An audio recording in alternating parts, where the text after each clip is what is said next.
Orchestre de femmes, nous faisons vibrer les hommes. Eh bien, nous sommes en compagnie aujourd'hui de Bellamondo Africa. Bellamondo est composé donc de Caris et les batteurs, Priska Alou, de Tilda Blé, de Chanty, guitariste, de Chris Case, de Nadi Blun, voilà, j'espère que j'ai bien prononcé, de Joe Labi, de Vivi Mbakado, de Roselyne Layo. C'est bien cela, on va les applaudir très très fort. Et elles se font représenter aujourd'hui sur ce plateau. Elles se font représenter par Caris. Caris qui est batteur, c'est bien cela. Alors là, on a vu des choses quand même tout à l'heure. Hein. Et Tilde Blé, c'est bien vous. Priska, pardon, Priska Alou. Bonjour et bienvenue sur le plateau de C'est Midi. Bonjour Caro. Bonjour téléspectateurs et bonjour public de C'est Midi. Voilà. Bonjour à tous. En tout cas, ça me fait plaisir de vous avoir sur ce plateau. La semaine dernière, nous avons eu 3 jeunes sympathiques filles. Elles avaient à peu près, je dirais, une histoire similaire à la vôtre. Elles chantent, voilà. Et vous êtes musicienne, chose qui est rare. Alors nous, on est vraiment curieux de savoir comment tout a commencé. Je suis partie d'où? C'est parti de l'idée d'un monsieur, monsieur Charlie, qui avait son idée. Il était de passage en Côte d'Ivoire, étant donné que nous étions amis. Et Charlie Mawan? Oui, Charlie. Et il m'a fait part de son projet. Ah, j'aimerais bien avoir un orchestre de femmes. Et je veux faire ça en Côte d'Ivoire, puisque lui, il est au Canada. Et moi, à l'époque, j'étais étudiante à l'INSAC. Donc, j'étais la mieux placée pour quand même essayer de toucher quelques filles par rapport à son idée. Mais déjà, c'est quoi votre réaction? Qu'est-ce que vous pensez? Puisque ce n'est pas quelque chose que vous avez l'habitude de voir. Lorsqu'il vous fait cette proposition, vous pensez quoi? Oui, moi, tout de suite, j'ai accroché. J'étais vraiment... L'idée vous a vraiment accroché? Oui, l'idée m'a vraiment accroché. En tout cas, j'étais déjà... Je rêvais déjà comment ça sera. Oui, mais c'est pas bon. Bon, déjà, je voyais déjà loin dans le futur déjà. Et donc, il fallait trouver des personnes qui allaient nous soutenir dans ce projet-là. Et j'étais à l'INSAC et j'ai contacté certains amis qui déjà côtoyaient les instruments de musique, que ce soit à l'INSAC, même hors de l'INSAC. Et bon, on a eu quelques personnes, quelques filles qui voulaient quand même faire partie de ce projet. On a eu quand même pas mal de difficultés au début, dans nos débuts. D'accord. Donc, comment vous procédez alors? Je veux dire, pour constituer le groupe, est-ce que vous procédez par un casting ou c'est juste par affinité? On a quelques prédispositions, on se met ensemble pour former un groupe? Au départ, c'était pas un casting. C'était la formation d'abord. La formation. Il fallait avoir des filles déjà qui avaient une notion de la chose et accepter de se faire former. Et bon. Alors Caris, plutôt Priska. Caris. Non, c'est Caris. Je vais y arriver. Hein. Caris, vous, comment est-ce qu'on vous joint? Et moi, c'était par voie de presse. D'accord. Il y avait une annonce dans un journal de la place à l'époque qui disait besoin d'instrumentistes, besoin de jeunes filles qui savaient jouer d'un instrument. Et moi, à la base, je n'étais pas batteur. Je jouais de manière commune à ce qu'on appelle le tambour. Voilà, moi, à la base, c'était ça. Et arrivé à Bellamondo, le directeur technique, M. Jean-Jacques Nangui, il me dit non, tu ne feras pas le tambour, la percussion, tu feras la batterie. Je dis d'accord, ok. Je ferai la batterie. Donc c'est comme ça que Caris est arrivé dans Bellamondo et a fait la batterie. Alors, on se rend compte que vous n'étiez pas forcément toutes des professionnels. Oui. Donc, qu'est-ce qui va se passer pour que vous ayez aujourd'hui ce niveau-là? C'est grâce à M. Nangui, le formateur. Et il a pris de son temps quand même pour nous former, chacune à son instrument. Et ça a duré combien de temps? Bon, Bellamondo a travaillé doucement dans l'ombre pendant 2 ans. C'est en 2010, au fait, que nous sommes sortis au grand jour, quoi.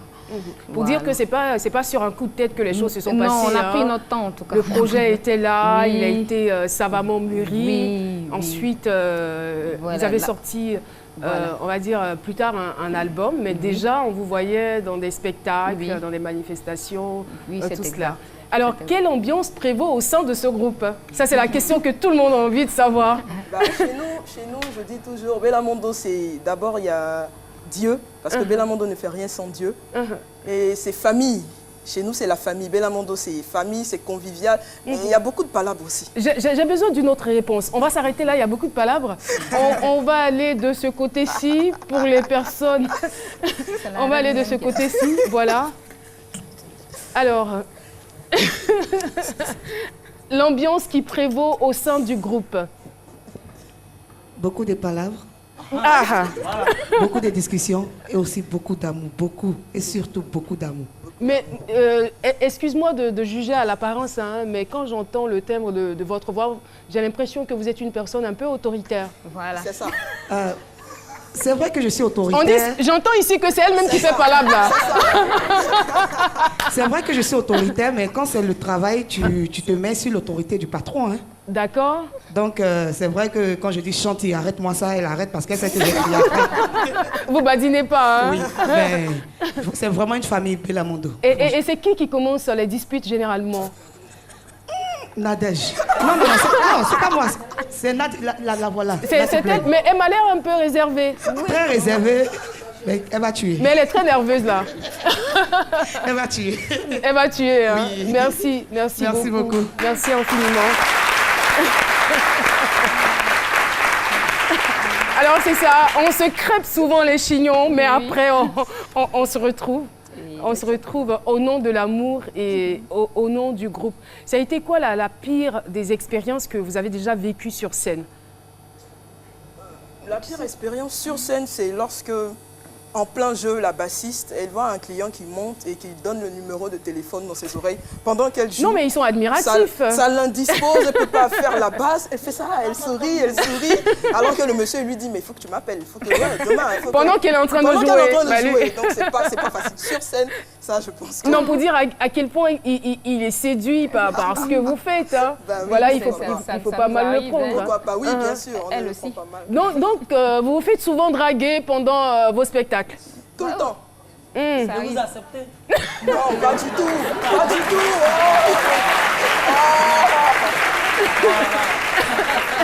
Vous n'acceptez pas. Alors, comment... Alors... Est-ce que vous avez déjà été humilié, surtout quand c'est que vous faites un boulot entre griffes d'hommes? Est-ce que vous êtes déjà arrivé d'aller dans un endroit où vous vouliez jouer, puis on dit, ah, c'est qui les filles, la personne qui était ici? Oui, je me rappelle d'une expérience, c'était à l'intérieur, je crois que c'était à Diokwe, je crois. Oui. Bon, là, le public ne nous connaissait pas, on est arrivé. Jouez là! Mais vous là, vous la faites tenez. Et puis, guitarine, jouez! Oh là là. Hein? La pianitrice, C'est pas possible!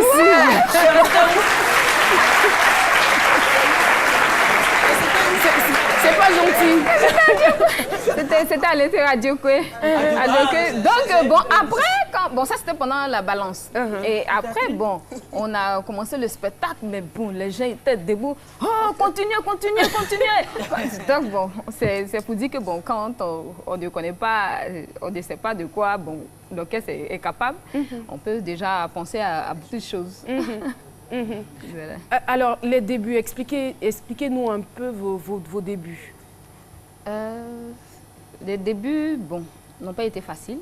J'imagine. Parce que d'abord, il fallait poser les bases. Et Bellamondo, il y avait des personnes qui n'ont pas continué avec nous parce que, par faute de moyens, et pas aussi les parents qui s'opposaient. Donc, ce qui a fait que beaucoup nous ont laissé un coup de chemin. Et d'autres, même personnellement, ne croyaient pas aussi au fur et à mesure. Mais ça va prendre du temps, mais tout ça, bon, il faut que, bon, on avance rapidement, il faut que je sois star demain. Bon. Bellamondo, c'est doucement, on va pas à pas, doucement, la patience avec nos responsables, nos dirigeants, qui vraiment nous encadrent comme il le faut, avec assez de rigueur et beaucoup de discipline.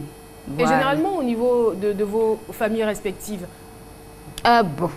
Est-ce qu'elles ont tout de suite adhéré à l'idée ou c'était un peu difficile au départ?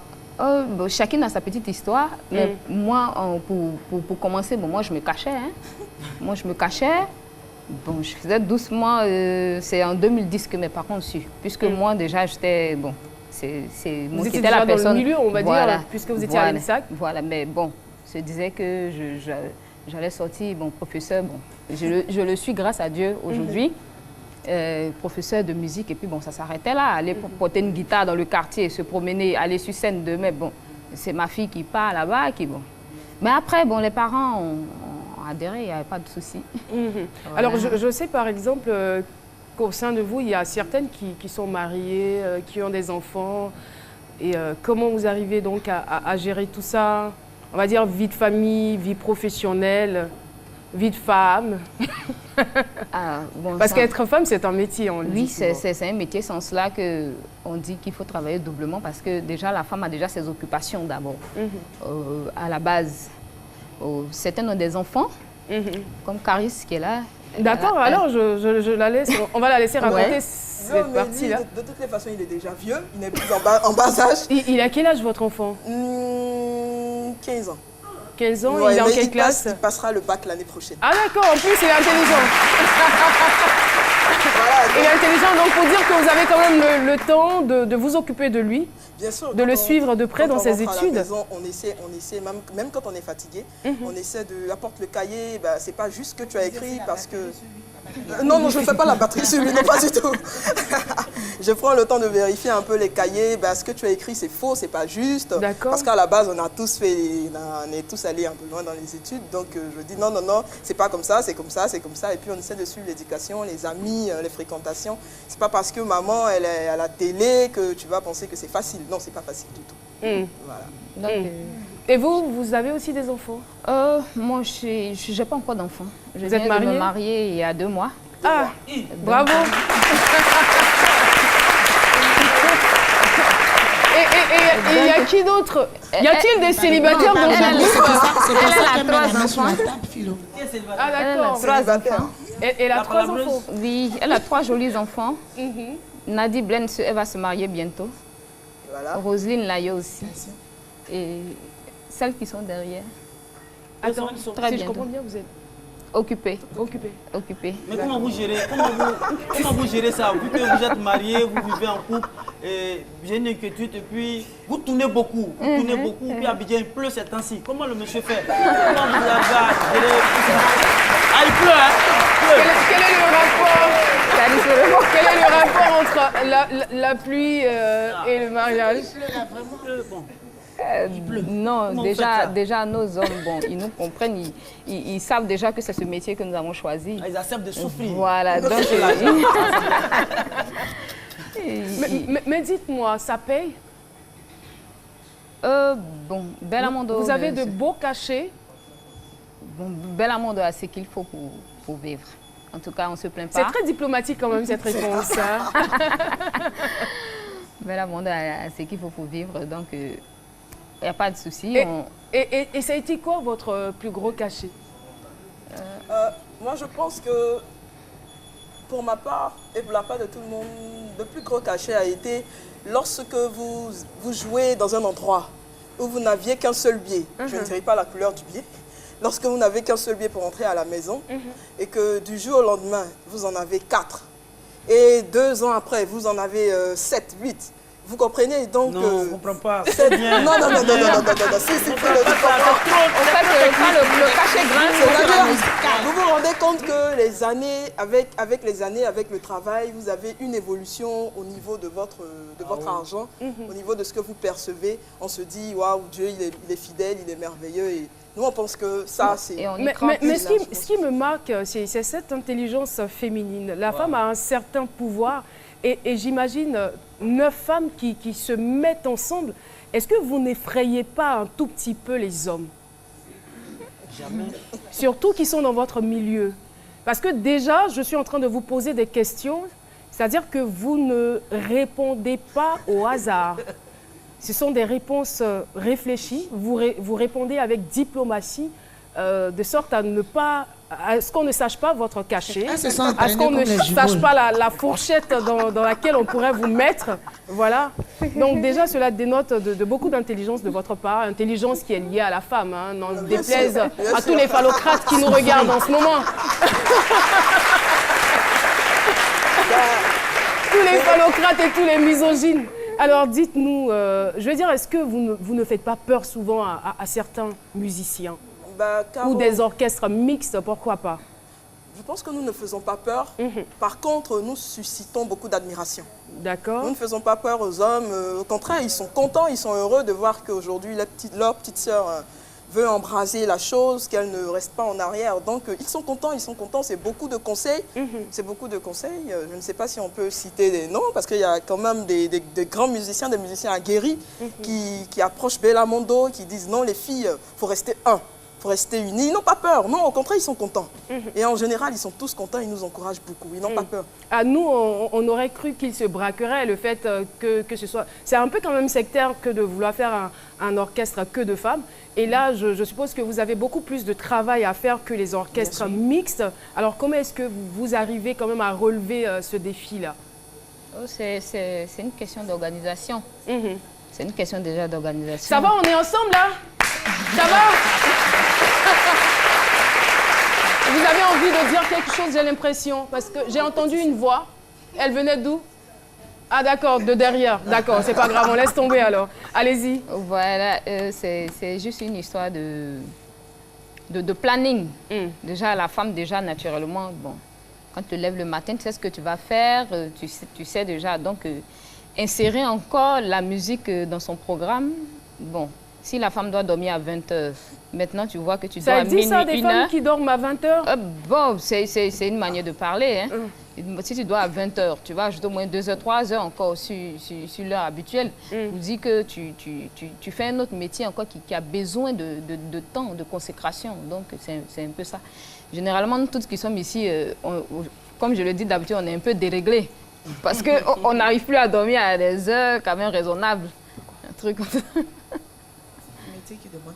Oui, allez-y. Alors moi j'ai envie de demander, généralement on ne va pas se mentir, hein, entre filles, entre femmes, il y a toujours des histoires. Et puis quand vous êtes sur scène, je veux dire dans un groupe, il y a toujours une qu'on apprécie, il y a toujours une qui est aimée, il y a toujours une que le public ou tout le monde trouve belle. Quand ça arrive, quand c'est comme ça, quand il y a des problèmes de leadership, on sait qu'il y en a. Comment est-ce que vous gérez tout ça?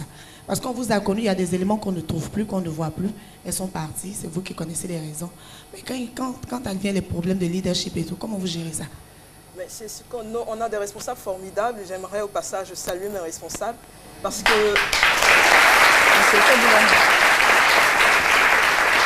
Alors, parce que le problème de leadership, il existe partout, comme vous l'avez dit, mais quand on voit qu'il y a quelqu'un où il y en a des éléments qui commencent à déraper, mais le responsable, on se met sur une table et comme on dit, on parle en famille. Et bien, généralement, ce qui sort de la bouche de notre responsable, de Dominique Taï, ce n'est pas du gâteau. Donc si vous n'êtes pas fort, vous pouvez même quitter le groupe, mais il le fait pour le bien du groupe, pour l'avancement du groupe. Donc je veux dire qu'il arrive à stopper cet élan de leadership qui veut commencer à naître dans nos esprits. Donc jusqu'à présent, jusque-là, il n'y en a pas. Alors vous avez sorti un album en 2013, je crois que c'est l'unique que vous ayez, c'est cela? Oui. Vous songez à faire sortir un autre ou bien c'est déjà suffisant? Il y a bel et bien un autre. Bellamondo travaille, comme on dit, dans le bois secret, dans le bois sacré. Avec, il peut être secret aussi, secret le bois. Et sacré, les deux. Avec beaucoup de grands musiciens de la place. Il y a l'album, il y a le deuxième album de Bellamondo qui arrive et ce sera vraiment très bientôt. Des musiciennes ou des musiciens? Des musiciens. Non, des arrangeurs. Non, des arrangeurs. Des arrangeurs, d'accord. Merci beaucoup. Merci surtout de rester avec nous. On retrouvera dans la deuxième partie encore Bellamondo qui vont nous offrir une très belle prestation. Mais avant, nous avons un impératif au niveau de la pub.